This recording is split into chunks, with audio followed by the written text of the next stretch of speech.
Hi friends, ನಾಗುಮಹಿ ಚಾನಲ್ಗೆ ಸ್ವಾಗತ. ಇವತ್ತಿನ ಒಂದು ಡಿಫ್ರೆಂಟ್ ಸ್ಟೈಲಲ್ಲಿ ಡಿಫ್ರೆಂಟ್ ಟೇಸ್ಟಿಯಲ್ಲಿ ತುಂಬಾ ಸುಲಭವಾಗಿ ಮಾಡುವಂತಹ ಚಿಕನ್ ಕರಿ ಅಥವಾ ಗ್ರೇವಿ ಮಾಡೋದನ್ನು ತೋರಿಸ್ತಾ ಇದ್ದೀನಿ. ಇದಂತೂ ಬ್ಯಾಚುಲರ್ಸ್ಗೂ ತುಂಬಾ ಅನುಕೂಲವಾಗುತ್ತೆ. ಈ ವಿಡಿಯೋನ ಮಿಸ್ ಮಾಡ್ದೇ ಎಲ್ಲೂ ಸ್ಕಿಪ್ ಮಾಡ್ದೇ ಕೊನೆವರೆಗೂ ನೋಡಿ.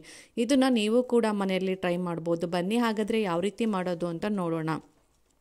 ನಾನು ಒಂದು ಪಾತ್ರೆಗೆ 2 kg ಆಗೋಷ್ಟು ಚಿಕನನ್ನು ಈ ಥರ ಕಟ್ ಮಾಡಿ ಹಾಕ್ಕೊಳ್ತಾ ಇದ್ದೀನಿ. ಇದನ್ನು 2 ರಿಂದ 3 ಬಾರಿ ಚೆನ್ನಾಗಿ ತೊಳೆದು ಸ್ವಲ್ಪ ನೀರನ್ನು ಇರಬಾರ್ದು ಆ ಥರ ಡ್ರೈ ಆಗಿ ಈ ಚಿಕನನ್ನು ಹಿಂಡಿ ತೊಗೊಂಡಿದ್ದೀನಿ. ಈ ಚಿಕನ್ಗೆ ಮೂಳೆ ಇರುವ ರೀತಿಯಲ್ಲಿ ಚಿಕನ್ ತೊಗೊಳ್ಳಿ. ಚಿಕನ್ ಗ್ರೇವಿ ತುಂಬಾ ರುಚಿಯಾಗಿ ಬರುತ್ತೆ.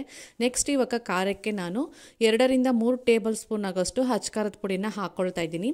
ನಂತರ 1 ಟೇಬಲ್ ಸ್ಪೂನ್ ಆಗೋಷ್ಟು ಧನಿಯಾ ಪುಡಿನ ಹಾಕ್ಕೊಳ್ತಾ ಇದ್ದೀನಿ.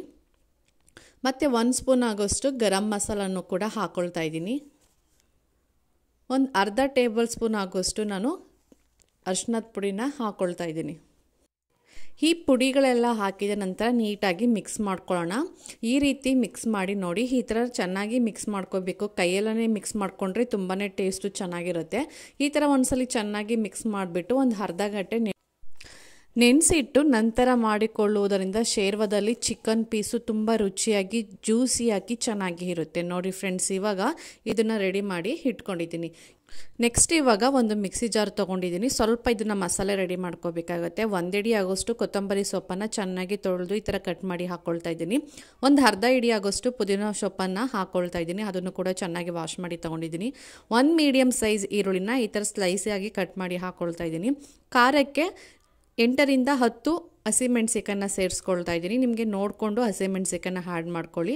ಒಂದು ಅರ್ಧ ಕಪ್ ಆಗೋಷ್ಟು ನಾನಿವಾಗ ತೆಂಗಿನಕಾಯಿ ಪೀಸನ್ನು ಕಟ್ ಮಾಡಿ ಹಾಕ್ಕೊಳ್ತಾ ಇದ್ದೀನಿ. 1 ಸ್ಪೂನ್ ಆಗೋಷ್ಟು ಹುರ್ಗಡ್ಲೆನ ಆ್ಯಡ್ ಮಾಡ್ಕೊಳ್ತಾ ಇದ್ದೀನಿ. ಕಡಲೆ ಇಷ್ಟ ಇಲ್ಲ ಅಂತ ಹೇಳಿದ್ರೆ ಕಡಲೆನ ಬೇಕಾದ್ರೆ ನೀವು ಸ್ಕಿಪ್ ಮಾಡ್ಕೋಬೋದು ಫ್ರೆಂಡ್ಸ್. ಇವಾಗ ಸ್ವಲ್ಪ ನೀರನ್ನು ಹಾಕ್ಕೊಂಡು ಇದನ್ನು ಕೂಡ ಒಂದು ಪೇಸ್ಟ್ ರೀತಿ ರೆಡಿ ಮಾಡ್ಕೊಳ್ಳೋಣ. ನೋಡಿ, ಇವಾಗ ಪೇಸ್ಟು ಕೂಡ ರೆಡಿಯಾಗಿದೆ.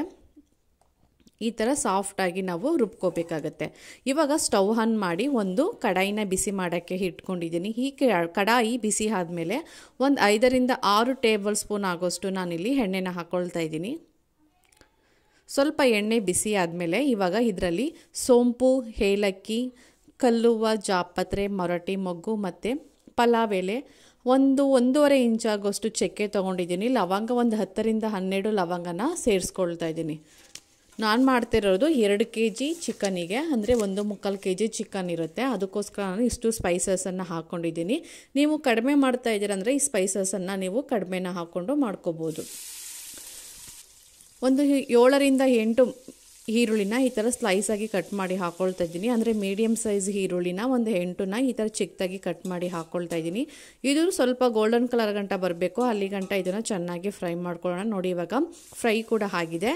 ನಾವು ಆವಾಗಲೇ ಪೇಸ್ಟ್ ಮಾಡಿ ಇಟ್ಕೊಂಡಿದ್ವಲ್ಲ, ಪುದೀನ ಸೊಪ್ಪು, ಕೊತ್ತಂಬರಿ, ಹಸಿಮೆಣಸಿಕಾಯಿ, ಕಡಲೆ, ಈರುಳ್ಳಿ, ಕಾಯಿ ಎಲ್ಲನೂ ಹಾಕಿ ಪೇಸ್ಟ್ ಮಾಡಿ ಇಟ್ಕೊಂಡಿದ್ವಲ್ಲ, ಆ ಪೇಸ್ಟನ್ನು ಹಾಕಿ ಇವಾಗ ಹೈ ಫ್ಲೇಮಲ್ಲಿ ಇಟ್ಕೊಂಡು ಒಂದು 5 ನಿಮಿಷ ಇದನ್ನು ಚೆನ್ನಾಗಿ ಹಸಿ ಸ್ಮೆಲ್ಲೆಲ್ಲ ಹೋಗಬೇಕು. ಅಲ್ಲಿ ಗಂಟ ಇದನ್ನು ಚೆನ್ನಾಗಿ ಫ್ರೈ ಮಾಡ್ಕೊಳ್ಳೋಣ. ಫ್ರೈ ಮಾಡ್ಕೊಂಡಾದಮೇಲೆ ನಾನಿವಾಗ ಶುಂಠಿ ಬೆಳ್ಳುಳ್ಳಿ ಪೇಸ್ಟನ್ನು 3 ರಿಂದ 4 ಟೇಬಲ್ ಸ್ಪೂನ್ ಆಗೋಷ್ಟು ಹಾಕ್ಕೊಳ್ತಾ ಇದ್ದೀನಿ. ಇದನ್ನು ಹಾಕ್ಕೊಂಡು ಕೂಡ ಇದನ್ನು ಎಣ್ಣೆಯಲ್ಲೇ ಚೆನ್ನಾಗಿ ಫ್ರೈ ಮಾಡ್ಕೋಬೇಕು. ಆ ಹಸಿ ಶುಂಠಿಯಲ್ಲಿರುವ ಹಸಿ ಸ್ಮೆಲ್ಲೆಲ್ಲ ಹೋಗಬೇಕು. ಅದಕ್ಕೋಸ್ಕರ ಒಂದು 5 ನಿಮಿಷ ಕೈ ಬಿಡ್ದೇ ಈ ಥರ ಚೆನ್ನಾಗಿ ಫ್ರೈ ಮಾಡ್ಕೊಳ್ಳೋಣ. ನೋಡಿ, ಈ ಥರ ಚೆನ್ನಾಗಿ ಫ್ರೈ ಮಾಡ್ಕೊಂಡಾದ್ಮೇಲೆ ನಾನು ಕಳ್ತಿರೋ ಟೊಮೊಟೊನ ಒಂದು 8 ರಿಂದ 9 ಟೊಮೊಟೊನ ಈ ಥರ ಉದ್ದಗೆ ಕಟ್ ಮಾಡಿ ಹಾಕ್ಕೊಳ್ತಾ ಇದ್ದೀನಿ. ನೀವು ಬೇಕಾದರೆ ರುಬ್ಬಿಟ್ಟು ಬೇಕಾದ್ರೂ ಹಾಕ್ಕೋಬೋದು, ಇಲ್ಲಾಂದರೆ ಈ ಥರ ಕಟ್ ಮಾಡಿ ಬೇಕಾದ್ರೂ ಹಾಕ್ಕೋಬೋದು. ನಿಮ್ಮ ಗ್ರೇವಿ ಯಾವ ರೀತಿ ಬೇಕೋ ಆ ರೀತಿ ನೋಡ್ಕೊಂಡು ನೀವು ಹಾಕ್ಕೊಳ್ಳಿ. ರುಬ್ಬಿಟ್ಟು ಮಾಡಿ ಹಾಕಿದ್ರೆ ಗ್ರೇವಿ ಸ್ವಲ್ಪ ಇನ್ನೂ ಜಾಸ್ತಿ ಬರುತ್ತೆ. ನೋಡಿ, ಇವಾಗ ಟೊಮೊಟೊ ಎಲ್ಲ ಹಾಕ್ಕೊಂಡಾದ್ಮೇಲೆ ನಾನು ಇವಾಗ ರುಚಿಗೆ ತಕ್ಕಷ್ಟು ಉಪ್ಪನ್ನು ಹಾಕ್ಕೊಳ್ತಾ ಇದ್ದೀನಿ. ನೋಡಿಕೊಂಡು ಹಾಕ್ಕೊಳ್ಳಿ. ಉಪ್ಪೆಲ್ಲ ಹಾಕ್ಕೊಂಡು ಆದಮೇಲೆ ಚೆನ್ನಾಗಿ ಒಂದ್ಸಲಿ ಮಿಕ್ಸ್ ಮಾಡ್ಕೊಳ್ಳೋಣ. ಹೈ ಫ್ಲೇಮಲ್ಲಿ ಇಟ್ಕೊಂಡು ಈ ಟೊಮೊಟೊ ಎಲ್ಲ ಸ್ವಲ್ಪ ಸಾಫ್ಟ್ ಆಗಬೇಕು. ಅಲ್ಲಿ ಗಂಟ ಇದನ್ನು ಚೆನ್ನಾಗಿ ಬೇಯಿಸ್ಕೋಬೇಕಾಗುತ್ತೆ. ನೋಡಿ, ಇವಾಗ ಚೆನ್ನಾಗಿ ಕೂಡ ಬೆಂದಿದೆ. ನಾವು ಆವಾಗಲೇ ಮ್ಯಾರಿನೇಟ್ ಮಾಡಿ ಇಟ್ಕೊಂಡಿದ್ವಲ್ಲ ಚಿಕನ್ನು, ಇವಾಗ ಅದು ಚಿಕನ್ ಎಲ್ಲ ಹಾಕ್ಕೊಳ್ತಾ ಇದ್ದೀನಿ. ಈ ಚಿಕನ್ನು ಕೂಡ ಹಾಕ್ಕೊಂಡು ಒಂದ್ಸಲಿ ಆ ಮಸಾಲೆ ಎಲ್ಲ ಈ ಚಿಕನ್ಗೂ ಕೂಡ ಹಿಡಿಬೇಕು. ಚೆನ್ನಾಗಿ ಒಂದ್ಸಲಿ ಈ ಚಿಕನನ್ನೆಲ್ಲನೂ ಮಿಕ್ಸ್ ಮಾಡ್ಕೊಳ್ಳೋಣ. ಈ ಥರ ಮಾಡೋದ್ರಿಂದ ತುಂಬಾ ಟೇಸ್ಟು ಒಂಥರ ಡಿಫ್ರೆಂಟಾಗಿ ಕೂಡ ಚೆನ್ನಾಗಿರುತ್ತೆ. ಒಂದ್ಸಲ ಈ ಥರ ಟ್ರೈ ಮಾಡಿ ನೋಡಿ. ನೋಡಿ ಈ ಥರ ಚೆನ್ನಾಗಿ ಮಿಕ್ಸ್ ಮಾಡ್ಕೋಬೇಕು. ಹೈ ಫ್ಲೇಮಲ್ಲಿ ಇಟ್ಕೊಂಡು ಆ ಚಿಕನಲ್ಲಿರುವ ಹಸಿ ಸ್ಮೆಲ್ಲೆಲ್ಲ ಎಣ್ಣೆಲೆ ಕಡಿಮೆ ಆಗಬೇಕು. ಅಲ್ಲಿಗಂಟ ಈ ಥರ ಫ್ರೈ ಮಾಡ್ಕೊಳ್ಳೋಣ. ಇದನ್ನು ಒಂದು 15 ನಿಮಿಷ ಇದನ್ನು ಚೆನ್ನಾಗಿ ಬೇಯಿಸ್ಕೋಬೇಕಾಗತ್ತೆ. ಅದಕ್ಕೋಸ್ಕರ ಒಂದು ಪ್ಲೇಟನ್ನು ಮುಚ್ಚಿ ನೋಡಿ ಇವಾಗ ಚೆನ್ನಾಗಿ ಬೇಯಿಸ್ಕೊಂಡಿದ್ದೀನಿ. ಆ ಚಿಕನಲ್ಲಿರುವ ನೀರಿನ ಅಂಶ ಎಲ್ಲ ಸ್ವಲ್ಪ ಕಡಿಮೆ ಆಗಬೇಕು. ಅಲ್ಲಿಗಂಟ ನಾವು ಇದನ್ನು ಕೈ ಬಿಡ್ದರಂಗೆ ಚೆನ್ನಾಗಿ ತಿರುಗಿಸಿ ಮತ್ತೆ ಒಂದ್ಸಲಿ ನೋಡ್ಕೊಳ್ಳಿ ಚಿಕನ್ ಹಸಿ ಸ್ಮೆಲ್ಲೆಲ್ಲ ಹೋಗಿದೆಯಾ ಅಂತ. ಇಲ್ಲ ಅಂತ ಹೇಳಿದ್ರೆ ಮತ್ತೆ ಒಂದ್ಸಲಿ ಒಂದು 10 ನಿಮಿಷ ಇದನ್ನು ಚೆನ್ನಾಗಿ ಬೇಯಿಸ್ಕೊಳ್ಳಿ. ಇವಾಗ ನಾನು ಚಿಕನ್ ಮಸಾಲಾನ 1 ಕಪ್ ಆಗೋಷ್ಟು ಹಾಕ್ಕೊಳ್ತಾ ಇದ್ದೀನಿ. ಈ ಚಿಕನ್ ಮಸಾಲನ ಹಾಕ್ಕೊಂಡು ಒಂದ್ಸಲಿ ಚೆನ್ನಾಗಿ ಮಿಕ್ಸ್ ಮಾಡ್ಕೊಳ್ಳೋಣ. ಚೆನ್ನಾಗಿ ಮಿಕ್ಸ್ ಮಾಡ್ಕೊಂಡು ಆದಮೇಲೆ 1 ಕಪ್ ಆಗುವಷ್ಟು ನಾನು ಇವಾಗ ನೀರನ್ನು ಆ್ಯಡ್ ಮಾಡ್ಕೊಳ್ತಾ ಇದ್ದೀನಿ. ಈ ನೀರೆಲ್ಲ ಹಾಕ್ಕೊಂಡಾದ್ಮೇಲೆ ಒಂದ್ಸಲಿ ಚೆನ್ನಾಗಿ ಮಿಕ್ಸ್ ಮಾಡಿ ಮತ್ತೆ ಒಂದು 10 ನಿಮಿಷ ಕುದಿಸ್ಕೋಬೇಕಾಗತ್ತೆ.